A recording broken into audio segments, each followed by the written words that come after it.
एक बार महात्मा बुद्ध अपने शिष्यों के साथ कहीं जा रहे थे। उन्होंने रास्ते में एक वृद्ध व्यक्ति को देखा। वह काफी दुखी प्रतीत हो रहा था। कभी वह जोर जोर से हंसता तो कभी रोने लगता, मानो जैसे कोई पागल हो। बुद्ध उस व्यक्ति के पास गए। व्यक्ति बुद्ध को देखते ही उनके चरणों में गिर गया और बोला, बुद्ध, आज तक मैं आपकी कही हर बात को नकारता था, कभी आप पर विश्वास नहीं किया। मुझे माफ करें, आप सही थे। मुझे ये समझ आ गया है कि आप जो भी कहते हैं वह सत्य होता है। बुद्ध ने उसके आंसू पोंछे और उसे भोजन खाने के लिए दिया। वह व्यक्ति बेहद भूखा था। वह खाना लेकर खाने लगा। वह एक निवाला खाता और रोने लगता। बुद्ध के शिष्य यह सब देखकर बुद्ध के पास जाकर उनसे पूछते हैं, तथागत, इनको क्या हुआ है? क्या इनका मानसिक संतुलन ठीक नहीं है? बुद्ध कहते हैं, उन्हें ज्ञान की प्राप्ति हुई है, जाओ उनसे ज्ञान लो। शिष्य उनके पास जाते हैं और कहते हैं, बाबा, आपको क्या हुआ है? क्या आप हमें बताएंगे? वृद्ध व्यक्ति ने कहा, कुछ साल पहले मैं महात्मा बुद्ध से मिला, उनके उपदेश सुने, लेकिन मुझे वह बेकार लगते थे। मुझे लगता था वह किसी काम का नहीं है। जीवन जीने के लिए उनके उपदेश जरूरी नहीं है।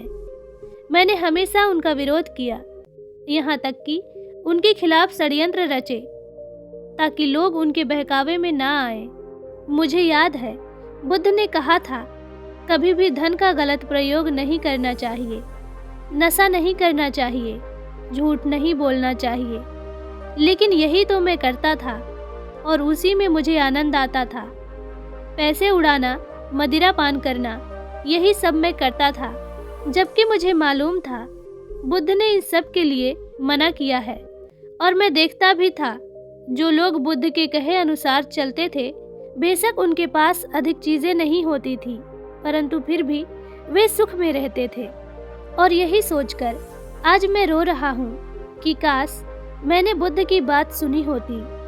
यही सोच के मैं हंस भी रहा हूँ कि मेरी तरह बाकी सब भी ये बातें बुढ़ापे में समझ पाते हैं और बाद में पछताते हैं कि शायद वह पहले इन बातों को समझ पाते। मुझे याद है बुद्ध ने कहा था, जैसे हमारे विचार होते हैं वैसे ही हम बन जाते हैं। शिष्यों ने कहा, आपके पास इतना ज्ञान है, क्या आप हमारे साथ उसे साझा करेंगे ताकि हम भी ज्ञान ले सके, जीवन को सही तरह से जी सके? वृद्ध व्यक्ति ने कहा, महात्मा बुद्ध के शिष्य हैं आप सब। बुद्ध के समान जीवन की गहराइयों को कोई नहीं जानता। जितने सही से वह आपको बता सकते हैं, कोई और नहीं बताएगा। लेकिन फिर भी मैंने जो समझा, जो सीखा जीवन से, आपको जरूर बताऊंगा।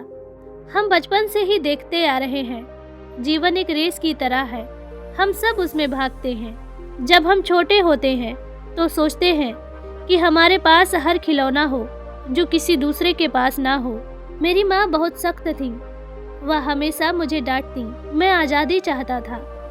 आज़ादी ना मिलने पर मैं सोचता था कि काश मैं मर जाऊं तो अच्छा होता। उसके बाद मैं सोचता कि जब मैं बड़ा हो जाऊंगा तो उसके बाद मुझे खुद ही सारी चीज़ें और आज़ादी मिल जाएंगी, अपने हिसाब से रहूंगा। उसके बाद जब मैं बड़ा हुआ तो यह सब बातें व्यर्थ लगने लगी। लेकिन दौड़ अभी भी जारी थी। मैं अपने मित्रों से अधिक धन कमाना चाहता था ताकि हर चीज़ खुद के लिए अच्छी कर सकूं, अच्छे कपड़े पहन सकूं, घर बना सकूं, उन्हें दिखा सकूं कि मैं उनसे अधिक सम्मानित व्यक्ति हूं।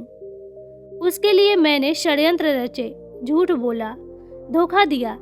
लेकिन यह सब करते मुझे कभी एहसास ही नहीं हुआ कि मैं गलत कर रहा हूँ।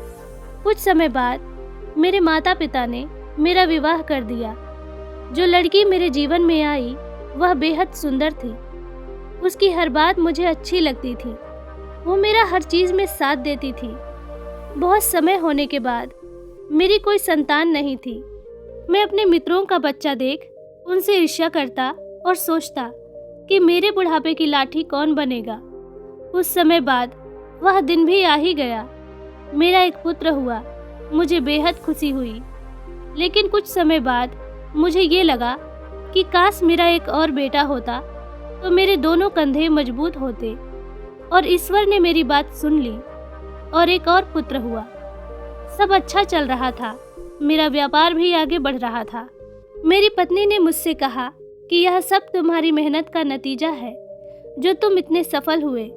तुम्हारे माता पिता ने तो कुछ नहीं किया, और वैसे भी उनकी उम्र हो गई है, उन्हें तीर्थ यात्रा पर चले जाना चाहिए। मुझे उसकी कही हर बात सही लगती थी। जब मैंने अपने पिता से इस बारे में कहा तो उन्होंने तीर्थ यात्रा पर जाने से मना कर दिया। मुझे ये बात पसंद नहीं आई और उसके बाद से मुझे मेरे पिता की कही हर बात गलत लगने लगी। वह मुझे व्यापार में भी स्वतंत्र निर्णय नहीं लेने देते थे।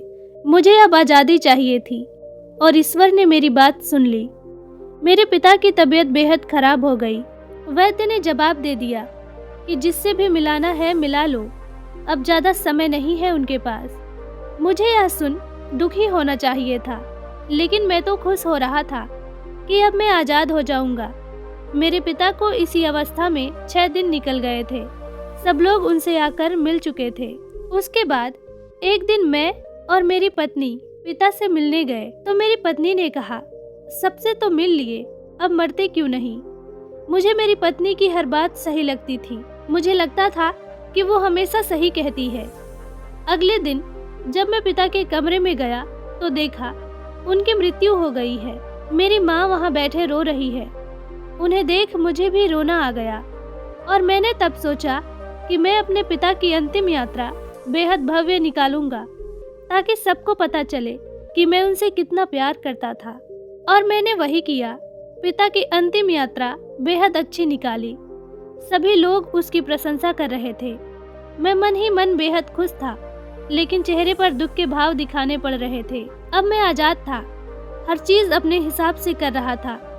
मुझ में अधिक धन कमाने की इच्छा जाग गई थी। मैं बेहद धन कमाने की होड़ में चल दिया और कमाया भी। मैं अपने घर का सबसे अमीर व्यक्ति बन गया। धीरे धीरे समय बीता। मेरे दोनों बेटों की शादी हुई और मैं बुढ़ापे की तरफ बढ़ने लगा, लेकिन दौड़ अभी भी बाकी थी। मैंने अपने दोनों पुत्रों का विवाह बड़े व्यापारियों की बेटियों से किया ताकि मुझे व्यापार में ज़्यादा से ज़्यादा लाभ हो सके।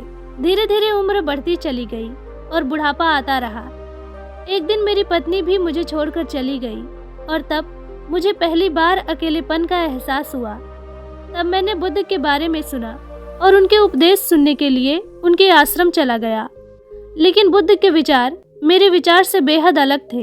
मैं उनसे सहमत नहीं हुआ। मेरी तरह वहाँ और भी लोग थे जो बुद्ध के विचार से सहमत नहीं थे। मुझे वे लोग मेरे शुभ चिंतक लगे और मैंने बुद्ध की बात नहीं सुनी। धीरे धीरे समय बीतता गया। मेरी तबीयत खराब होने लगी और मैंने बिस्तर पकड़ लिया। मैंने अपने इलाज में एक से एक बड़े वैद्य को लगाया, लेकिन कोई फायदा नहीं हुआ। एक दिन मेरा बड़ा बेटा मेरे पास आया और बोला, पिताजी, अब आपसे काम नहीं होगा, व्यापार अब मुझ पर छोड़ दीजिए और आप छोटे भाई की भी चिंता मत करें, मैं उसे भी संभाल लूँगा। आप सारा व्यापार मेरे नाम कर दीजिए। मैंने अपने पुत्र से कहा, अभी मैं मरने वाला नहीं हूँ, बस बीमार हुआ हूँ, मैं ठीक हो जाऊँगा। उसके बाद मेरा दूसरा बेटा आया। उसने कहा, पिताजी, बड़े भाई नशा करते हैं, आप सब मेरे नाम कर दें, मैं आपकी तरह ही इसे आगे ले जाऊंगा। मैंने अपने दूसरे बेटे से भी यही कहा कि अभी मैं मरने वाला नहीं हूँ, बस बीमार हुआ हूँ, मैं ठीक हो जाऊंगा, अभी तो मुझे और जीना है। लेकिन इस बार ईश्वर ने मेरी नहीं सुनी और वैद्य ने मेरे पुत्रों से कहा कि जिससे भी मिलाना चाहते हो मिला दो, समय बेहद कम है। ये सुन मेरी दोनों बहुएं रोने लगी। मेरे बेटों ने सभी रिश्तेदारों को बुला दिया। सब मुझसे मिलने आते और कहते कि आपके बिना अब अकेले सब कैसे चलेगा। मैं अभी जीवित था, लेकिन मुझे ऐसा लग रहा था जैसे सब मुझे मरे हुए के समान देख रहे थे। इस दिन मुझे मेरे पिता की बेबसी का एहसास हुआ और मैंने सोचा, मैं अभी जीवित हूँ, ये सब जीवित में ही क्यों मुझे मार रहे हैं और ये सब कितने स्वार्थी हैं। अब तो मेरे बेटे भी बंटवारे के लिए मेरे आगे लड़ रहे हैं और उनकी पत्नियां उनका साथ दे रही हैं। तब मुझे एहसास हुआ कि मेरा धन कमाना किस काम का है, जो मुझे ठीक भी नहीं कर सकता। मैंने बेकार पूरा जीवन इस धन के पीछे बर्बाद किया, हर गलत काम किया, नशा किया, षड्यंत्र रचा, सब बेकार गया। मैंने यह सब क्यों किया? काश मुझे ये बातें पहले ही समझ आ गई होती कि ये सब एक दिन यहीं रह जाना है। इससे तो अच्छा होता मैं कोई नेक काम करता जिससे लोग मुझे याद रखते। काश यह बात मुझे पहले एहसास हो गई होती जब मेरे पिता बिस्तर पर थे, तब शायद मैं कुछ अच्छा कर जाता, जीवन को नई दिशा दे सकता था। मैंने दोनों बेटों को बुलाया और पूछा, मेरी अंतिम यात्रा कैसे निकालोगे? दोनों बोले, आप मेरे नाम सब जायदाद कर दें, मैं आपको भव्य तरह से विदा करूंगा। और दोनों फिर से लड़ने लगे। तब मुझे लगा कि ये सब मैंने किया, मेहनत मेरी, लेकिन सब कुछ छूट रहा है। ये कुछ भी अब मेरा नहीं है, सब मुझे छोड़ कर गए। सबकी मृत्यु मेरे सामने हुई, मैं सबको शमशान ले गया, मेरी माता, पिता, पत्नी। लेकिन कभी ये नहीं सोचा कि एक दिन मैं भी यहाँ जाऊँगा। मैंने अपना पूरा जीवन कामयाबी से निकाला, लेकिन अब लगता है कि मैंने जीवन जिया ही नहीं। बचपन से लेकर अब तक बस दौड़ा, उलझा रहा, पता नहीं किस चीज में कि आज तक निकला ही नहीं।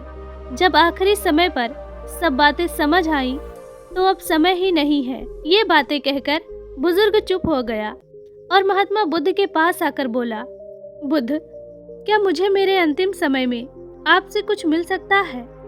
बुद्ध ने कहा कि बेशक तुमने अपना पूरा जीवन अज्ञानता में निकाल दिया हो, लेकिन ज्ञानता का एक क्षण भी काफी होता है। तुम्हारे पास अभी जो समय है वे ज्ञान से पूर्ण है। अब जो भी तुम्हें मिले, सांसें या फिर मौत, उसे स्वीकार करो। वर्तमान पर केंद्रित हो जाओ।